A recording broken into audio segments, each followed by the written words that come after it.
ഈ രാജ്യതലസ്ഥാനത്തേക്ക് പോകാം. കേരളത്തിലെ ഈ ചൂട് എന്ന് പറഞ്ഞുകൊണ്ടിരിക്കുമ്പോൾ രാജ്യതലസ്ഥാനത്ത് അതിലും ഭീകരമായ അവസ്ഥയാണ്. ഡൽഹിയിൽ ഉഷ്ണതരംഗം കൂടുന്ന സാഹചര്യത്തിൽ അടിയന്തര സാഹചര്യം നേരിടാൻ ഡൽഹിയിലെ ആശുപത്രികളൊക്കെ സജ്ജമായിരിക്കുകയാണ്. ആശുപത്രികൾക്കുള്ളിൽ പ്രത്യേക ക്ലിനിക്കുകളുടെ പ്രവർത്തനം പുനരാരംഭിക്കുന്നു.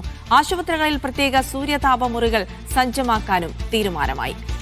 റഷീദ് ബിൻ മുഹമ്മദ് വിവരങ്ങൾ നൽകും. റഷീദ്, ഒരു ഉഷ്ണതരംഗം ഡൽഹിയിൽ ഉടനീളമുണ്ട്, ഉത്തരേന്ത്യയിലുണ്ട്. അതിനപ്പുറത്തേക്ക് 45 ഡിഗ്രി വരെ കടന്ന സാഹചര്യത്തിലാണ് പുതിയ തീരുമാനങ്ങൾ. ജെസ്സി, ഉത്തരേന്ത്യൻ സംസ്ഥാനങ്ങളിലും ഡൽഹിയിലും ഇപ്പോൾ ഉഷ്ണതരംഗത്തിന്റെ മുന്നറിയിപ്പ് നിലനിൽക്കുകയാണ്. ഈ സാഹചര്യത്തിലാണ് കൂടുതൽ ജാഗ്രതാ നിർദ്ദേശങ്ങൾ ഇതിനോടകം തന്നെ ആരോഗ്യവകുപ്പ് പുറത്തുവിട്ടിരിക്കുന്നത്. എന്തായാലും ആശുപത്രികളൊക്കെ തന്നെയും സജ്ജീകരിക്കാനുള്ള നടപടികൾ ഇതിനോടകം ആരംഭിച്ചിട്ടുണ്ട് എന്നുള്ളതാണ് ആരോഗ്യവകുപ്പ് ഈ ഘട്ടത്തിൽ അറിയിച്ചിരിക്കുന്നത്. എയിംസ് അടക്കമുള്ള ആശുപത്രികളിൽ പ്രത്യേക ലാബുകൾ സജ്ജീകരിക്കും എന്നുള്ളതാണ് ഇപ്പോൾ സർക്കാർ അറിയിച്ചിരിക്കുന്നത്. ആശുപത്രികളിൽ പ്രത്യേക ക്ലിനിക്കുകളുടെ പ്രവർത്തനം അത് ഉടൻ തന്നെ പുനരാരംഭിക്കും എന്നുള്ളതാണ്. സാധാരണഗതിയിൽ ഇത്തരം സന്ദർഭങ്ങളെയൊക്കെ തന്നെയും മറികടക്കാൻ ആവശ്യമായിട്ടുള്ള നടപടികൾ ഡൽഹിയിൽ ഉടനീളം എടുക്കാറുണ്ട്. ഇതിന്റെ ഭാഗമായാണ് ഇപ്പോൾ പ്രത്യേക ക്ലിനിക്കുകൾ ആരംഭിക്കുമെന്നുള്ള കാര്യം അറിയിച്ചിരിക്കുന്നത്. ഇതിൽ ആശുപത്രികളിൽ തന്നെ പ്രത്യേക സൂര്യതാപ മുറികൾ സജ്ജമാക്കുകയും അവിടെ തന്നെ പ്രത്യേക സൗകര്യങ്ങൾ ഒരുക്കുമെന്നുള്ളതാണ്. എന്തായാലും സെറാമിക് ഇമ്മർഷൻ ഡബ്ബുകൾ, അതോടൊപ്പം തന്നെ ഐസ് ഉണ്ടാക്കാനായി പ്രത്യേക മേഖല, അതോടൊപ്പം ഐസ് പെട്ടികൾ, കൂളിംഗ് ഡബ്ബ് എന്നിവ അടക്കമുള്ള കാര്യങ്ങൾ സജ്ജീകരിക്കുമെന്നുള്ളതാണ് അറിയിച്ചിരിക്കുന്നത്. എന്തായാലും ജാഗ്രതാ നിർദ്ദേശം ഡൽഹി അടക്കമുള്ള